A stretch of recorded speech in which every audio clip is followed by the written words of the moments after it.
आज अभी तक की इंपॉर्टेंट खबरें और मेरा तजिया। काफ़ी सारी खबरें हैं और बहुत ही इंपॉर्टेंट खबरें हैं, इसलिए रन डाउन की बजाय सीधा खबरों की तफसील की तरफ चलते हैं। उससे पहले आपको याद करवाएं कि अगर अभी तक इस चैनल को सब्सक्राइब नहीं किया ज़रूर कीजिए ताकि आप हमारी आवाज़ को तवाना बना सकें और ये दूर तक पहुंच सके। पहली खबर जो कि बहुत ही सनसनीखेज और इंपॉर्टेंट खबर है और हम आपको बहुत देर से ये बताते आए हैं, लेकिन कई दफ़ा जितने मुश्किल हालात हैं उसमें आपके लिए भी यकीन करना उन बातों पर मुश्किल होता है। आज चौधरी निज़ामुद्दीन और उसका पूरा सिस्टम सुप्रीम कोर्ट के अंदर मुकम्मल तौर पर अपने झूठे बयानिए पर बेआबू हो गया। जी हाँ, 9 मई के जो झूठे केसेस बनाए हुए हैं पाकिस्तान तहरीक इंसाफ के लोगों पर कि उन्होंने दिफाई इदारों की इंस्टॉलेशंस पर हमला किया, ISI का दफ्तर, GHQ, कोर कमांडर हाउस, उन मुकदमात के अंदर आज 5 से ज़्यादा लोगों की जमानत का केस जो है वो सुप्रीम कोर्ट के अंदर था। चौधरी निज़ामुद्दीन और प्रोसिक्यूशन ने एड़ी चोटी का जोर लगाया कि जमानत ना हो और बताया कि ये संगीन किस्म के दहशतगर्द हैं। इन्होंने 9 मई किया और इन्होंने इमरान खान के कहने पर, नाम इमरान खान नहीं लिया गया, कहा कि अपने लीडर के कहने पर इन्होंने दिफाई इदारों की इंस्टॉलेशन के ऊपर हमला किया और उसके ऊपर फिर जजेस ने जो माजरत के साथ ये लफ्ज़ कहना पड़ेगा मुझे, लितर पौला किया। पौला भी लितर को ही कहते हैं, जूते को कहते हैं, ये पंजाबी का एक एक्सप्रेशन है लितर पौला करना। जब किसी के पास कोई मतलब किसी की ज्यादा सुबकी हो जाए तो पंजाबी में उसे कहते हैं कि इसका लितर पौला हुआ। जो लितर पौला आज सुप्रीम कोर्ट के जजेस ने किया, इससे बेहतर लफ्ज़ मुझे और समझ नहीं आ रहा माजरत के साथ। और उधर कोई ना चौधरी निज़ामुद्दीन की हैबत थी, ना चौधरी निज़ामुद्दीन का झूठा बयानिया था, ना मकारी थी, ना झूठ था, कुछ नहीं था सुप्रीम कोर्ट के सामने। मुंह से और पता नहीं कहां से थूक निकल रहे थे प्रोसिक्यूशन वालों के सामने, सबूत निकालने की बजाय मुंह से थूकें निकल रही थी। और जस्टिस मंदोखेल ने जिस तरीके से भिगो कर जूते मारे वो मैं आपको बता नहीं सकता। उन्होंने कहा कि इसमें आपने दहशतगर्दी की दफात कैसे लगाई हैं। उन्होंने कहा जी दहशतगर्दी हुई है, सलामती के इदारों के ऊपर हमला किया है। उन्होंने कहा असल दहशतगर्दों को आप पकड़ते नहीं। दहशतगर्दी सानेहा पेशावर में हुई थी APS के बच्चों के ऊपर, दहशतगर्दी कोयटा के अंदर कचहरी के अंदर हुई थी, दहशतगर्दी रावलपिंडी के अंदर कैंट के अंदर एक मस्जिद में लोगों को शहीद करके हुआ था। उन दहशतगर्दों को पकड़ा आपने, उनके पीछे आप जाते नहीं। सियासी जमात का वर्कर होना आपने गुनाह बना दिया है। और फिर जस्टिस मंदोखेल ने पूछा कि आपके पास सबूत क्या है, तो उधर एक हेड कांस्टेबल ने गवाही दी। तो उन्होंने कहा कि आपको शर्म नहीं आती? जी हाँ, आपको ख्याल और शर्म नहीं आता कि आप चाहते हैं कि एक हेड कांस्टेबल के कहने पर हम मुल्क के साबिक वजीर आजम को मुल्क का गद्दार मान लें, दहशतगर्द मान लें? आप लोगों का दिमाग ठीक है? जी हाँ, ये अल्फाज जस्टिस मंदोखेल ने पूछे। चौधरी निज़ामुद्दीन तो सामने नहीं थे, प्रोसिक्यूशन थी, लेकिन सवाल तो उन्हीं से पूछे जा रहे थे कि भाई दिमाग दुरुस्त है या आप बात क्या कर रहे हैं। तो आज वो जो पूरा एक नैरेटिव बनाया था वो जमीन बोस हुआ और सुप्रीम कोर्ट के अंदर सुबकी थी कि उसकी कोई इंतहा नहीं थी। साथ उनके जो दूसरे जज साहब थे उन्होंने भी उतने ही सख्त सवाल पूछे और जवाब देने को कोई, गालिबन उनका नाम जस्टिस मजहर था, उन्होंने भी जो सवालात पूछे कोई जवाब उसका नहीं था। जैसा कि उन्होंने कहा कि मामला रावलपिंडी में हुआ है, गवाह आप लाहौर से डाल रहे हैं, मसला रावलपिंडी का, पुलिस वाला जिसकी गवाही डाल रहे हैं वो लाहौर से डाल रहे हैं। फिर आप कह रहे हैं कि वहां फायरिंग हुई, तो असला किधर है? ना कोई जख्मी हुआ आपकी तरफ से, पुलिस या लॉ इन्फोर्समेंट या कोई GHQ के गेट के ऊपर या कहीं भी कोई एक बंदा जख्मी, किसी का मेडिकल सर्टिफिकेट, किसी की डेथ, कोई शहादत, कुछ नहीं है। और वो असला किधर है जिससे फायरिंग की इन लोगों ने? वो आपसे बरामद नहीं हुआ। बंदों को पकड़ के आपने 9-9, 10-10 महीने से अंदर रखा हुआ है, सबूत आपके पास कुछ है नहीं। कह रहे हैं कि मुल्क के साबिक वजीर आजम को गद्दार करार दे दें, कह दें ये दहशतगर्दी हुई है। हम कैसे कह दें? आप कुछ सबूत लाएं, इसको दहशतगर्दी कहते हैं। वो कहते हैं अगर आप असल दहशतगर्दों को पकड़ते नहीं और आप पॉलिटिकल पार्टीज के पीछे चढ़े हुए हैं। फिर जस्टिस साहब ने यह भी कहा कि यार जलसा करना जुर्म है,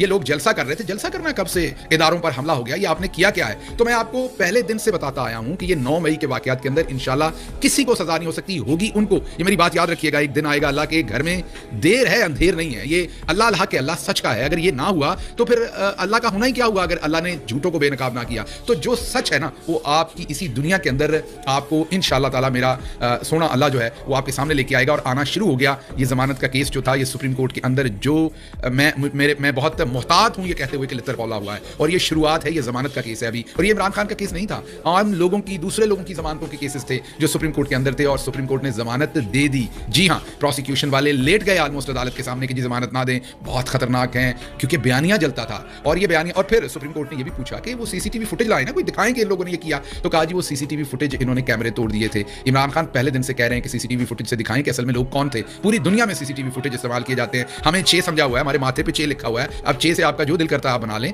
हमारे माथे पे चे लिखा हुआ है कि आप हमें बताते हैं कि मुल्क की दफाई इंस्टॉलेशन की कैपेबिलिटी इतनी है। अब हमें ये बताने की कोशिश करते हैं कि 100, 200, 300 बंदा जाएगा, वो हमलावर होगा और हमारे ISI का दफ्तर, हमारे GHQ का मेन गेट, हमारे कोर कमांडर के घर की तमाम वहां कैपेबिलिटी CCTV की ये है कि चंद बंदे वो कैमरे तोड़ देंगे और खत्म। CCTV की कोई आपके पास और तोजी नहीं रह जाएगी। मतलब आप हमें ये बता रहे हैं कि इतनी इनकेपेबल वहां IT की टीम थी, इतने इनकेपेबल तरीके से वहां CCTV कैमरे लगे हुए थे कि चंद लोगों ने उनको तोड़ दिया और उसके बाद CCTV की कोई फुटेज नहीं है, कोई हिडन कैमराज नहीं लगे हुए थे, कोई ऐसी जगहों पर कैमरा नहीं थे जो लोगों को पता नहीं था।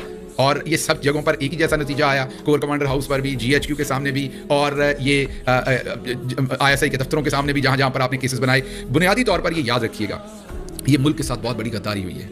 जब मजहब को इस्तेमाल किया जाए तो मजहब के साथ गद्दारी होती है, क्योंकि उससे जितना नुकसान मजहब को पहुंचता है, जब आप झूठा किसी के ऊपर झूठा, मैं बार बार कह रहा हूं, झूठा बहतान लगाते हैं मोहम्मद मुस्तफ़ा सल्लल्लाहु अलैहि वसल्लम का नाम इस्तेमाल करके, तो आप बेसिकली उनके नाम को नुकसान पहुंचाते हैं, आप इस्लाम के मजहब को नुकसान पहुंचाते हैं जब आप किसी पर झूठा बहतान लगाते हैं दोबारा, क्योंकि उनकी तालीमात में ऐसा नहीं है। इसी तरीके से जब आप मुल्क की सलामती का झूठा बयानिया बनाते हैं तो बुनियादी तौर पर आप मुल्क की सलामती को नुकसान पहुंचाते हैं। जिन लोगों ने यह सब ऑर्केस्ट्रेट किया, इसमें मासूम लोगों को फंसाया, असल गद्दार वो लोग हैं। एक ना एक दिन उनकी तमाम इंफॉर्मेशन सामने आएगी कि किस तरीके से मुल्क के इदारों को, जिनसे सारी कौम मोहब्बत करती है, उन इदारों को अपने सियासी मकासद के लिए इस्तेमाल किया गया, किस तरीके से मुल्क के इदारों को सामने रख के और कहा गया कि अवाम उन पर चढ़ दौड़ी और अवाम ने ये कर दिया। और दूसरी तरफ मुल्क का जो इस टाइम 80% वोट लेके मुल्क का बैठा है, जिसका दिल अवाम के साथ धड़कता है, और जिस अवाम का दिल उस इमरान खान के साथ धड़कता है, उसको आपने यहां से पकड़ा गिरेबान से, आप उसे धक्के लेके देते जाके गए, आप वहां पर इस तरीके से लेके आए जैसे आपने कोई दहशतगर्द पकड़ लिया है। एक 70 साल के वफाकी लीडर को, जो वजीर आजम रह चुका है,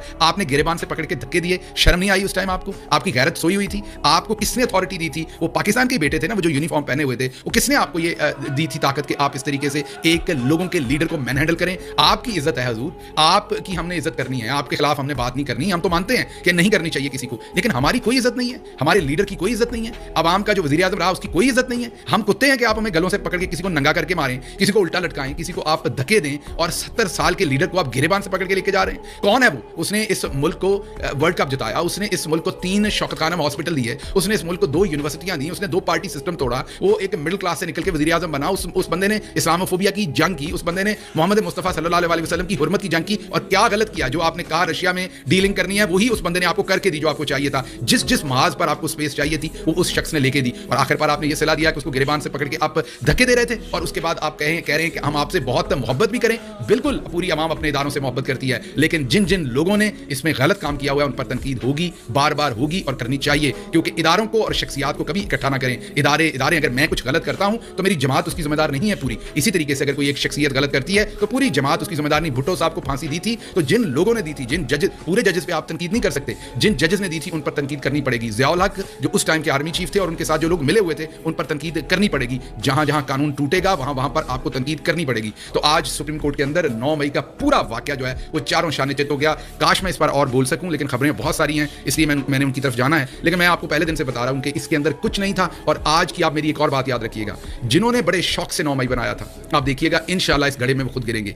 इन्हीं मुकदमों को वो खुद फेस करेंगे एक दिन। आपको लगता है देर है, आपको लगता है कुछ नहीं हो रहा, मैं आपको हर रोज बता रहा हूं कि मामलात रेत की तरह मुट्ठी से निकल रहे हैं। देर है, कई दफा आपको नजर नहीं आ रहा था, गोल होता आपको नजर नहीं आ रहा होता, लेकिन मामला डी के अंदर है। आप फुटबॉल को डी के अंदर ले आए हुए हैं, गोल हो जाना है। जितने